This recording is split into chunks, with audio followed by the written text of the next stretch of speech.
আমি শুধু একটা কথা বলি, আজকে এদের হঠাৎ জ্ঞান চক্ষু জেগে উঠেছে, কিন্তু আমি এদের প্রত্যেকে বলি, নাম ধরছি না, কিন্তু তাদের মধ্যে একজন আছে যে আবার আমার কলেজের প্রাক্তন ছাত্র ছিল।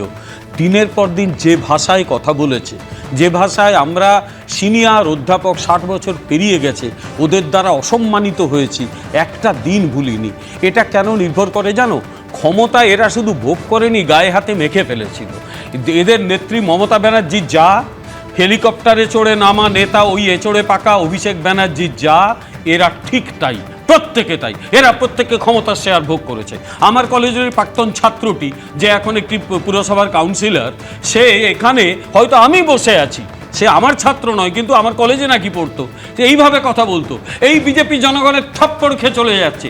মানে আমি যে একজন অধ্যাপক, তার শিক্ষা প্রতিষ্ঠানেই আমি আছি, যে কথাটা যে আমাকে বলা হয়, ঘুরলে আমারই অস্বস্তি হয়, সেটা মানতো না, সেটা হয়তো ভেবেও দেখেনি। ক্ষমতার রাজনীতি আজকে এই আরেকজনই অরূপ বিশ্বাসের খুব ঘনিষ্ঠ, সে বড় বড় কথা বলছে। আচ্ছা, 4 তারিখ 12টা অবধি এগুলো মনে পড়েনি? তখন এগুলো ঠিক ছিল, বিশ্বনাথ ঠিকই তো বলেছে। দিনের পর দিন ওকে অসম্মান করা হয়েছে, বলা হয়েছে আপনারা যান বিজেপি করুন।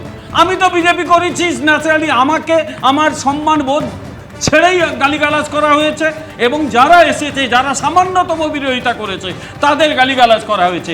আজকে এরা যদি নিজেদের সাধু পুরুষ বলে, আমি মানব না। হ্যাঁ ঠিক, আজকে মণিশঙ্কর এখানে আছে, মণিশঙ্কর কখনো খারাপ কথা বলেনি, ওর একটা নির্দিষ্ট কালচার আছে। ওই জন্য আজকে এসেই আমি বলেছিলাম, তোমার মতো ছেলে কি করে তৃণমূলকে একদিন সমর্থন করেছিল, এটা ভাবতেই আমার কেমন একটা অস্বস্তি হয়। কারণ সুস্থ মাথার মানুষ আর যাই হোক তৃণমূল করতে পারে না।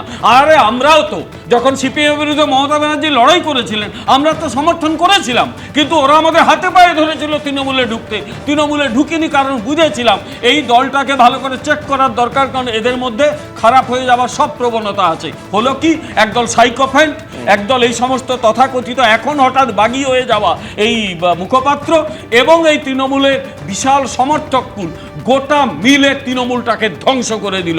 পশ্চিম বাংলা একটা দুঃস্বপ্ন, এই 15 বছরের দুঃস্বপ্ন কাটিয়ে একেবারে বিরোধী পরিসরকে সংকুচিত করা, মানুষকে মানুষ বলে জ্ঞান না করা, এইটা সবটা আসে চূড়ান্ত দম্ভ থেকে। এবং দম্ভ থাকে বলেই তৃণমূল নেত্রী এই কথা বলতে পারেন যে তৃণমূল না করলে সে বাঙালি নয়। ভাবতে পারেন এই জায়গায় পর্যন্ত যেতে পারে।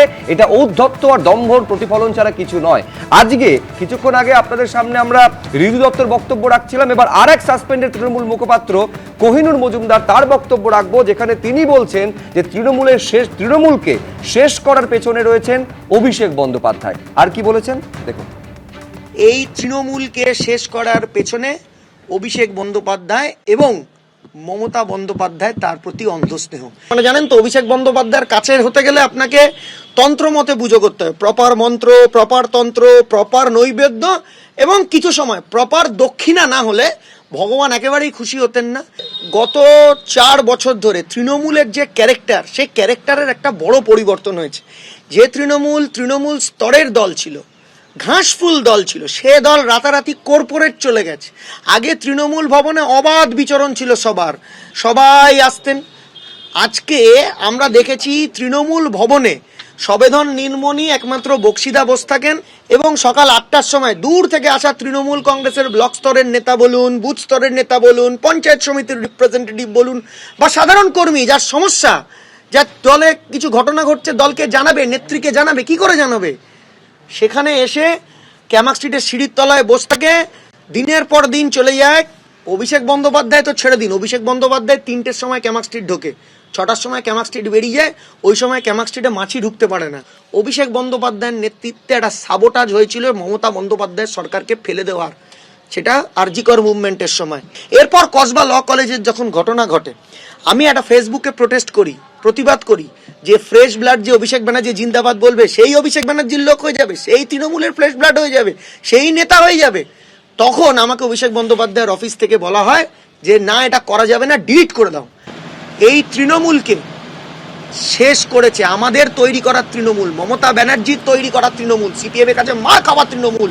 এই তৃণমূলকে শেষ করেছে একমাত্র হঠাৎ করে প্যারাশুট থেকে নেমে, তার নাম অভিষেক বন্দ্যোপাধ্যায়। তোলাবাজির প্রশ্ন নিয়ে আজকে সবাই প্রশ্ন করছে। কেউ একটা জলের লাইন দিয়ে 10,000 টাকা নিয়েছে, কেউ একটা আগে জলের লাইন দিয়ে কোনো কাউন্সিলর আগে দিয়ে সিসি করিয়ে করার জন্য 5,000 নিয়েছে, 10,000 নিয়েছে। কিন্তু যেটা 10 লাখ 20 লাখ 50 লাখ ব্লকের সভাপতি হবে বলে, জেলার সভাপতি হবে, প্রার্থী হবে বলে, সেইটা অত্যন্ত উচ্চ স্তরে গেছে। ওটা তো ফিল্টারেশন প্রসেস, তাকে তো ওটা অনৈতিকভাবে কালেক্ট করতে হবে। সো দিস ফিল্টারেশন প্রসেস, এইটা তৃণমূল কংগ্রেসকে তো প্রশ্নচিহ্নের মধ্যে ফেলেছে। যে ব্লক প্রেসিডেন্ট হবে সেটাকে তো টাকাটা মালটা তুলে এনে দিতে হবে। এবিপি আনন্দ, এগিয়ে থাকে, এগিয়ে রাখে।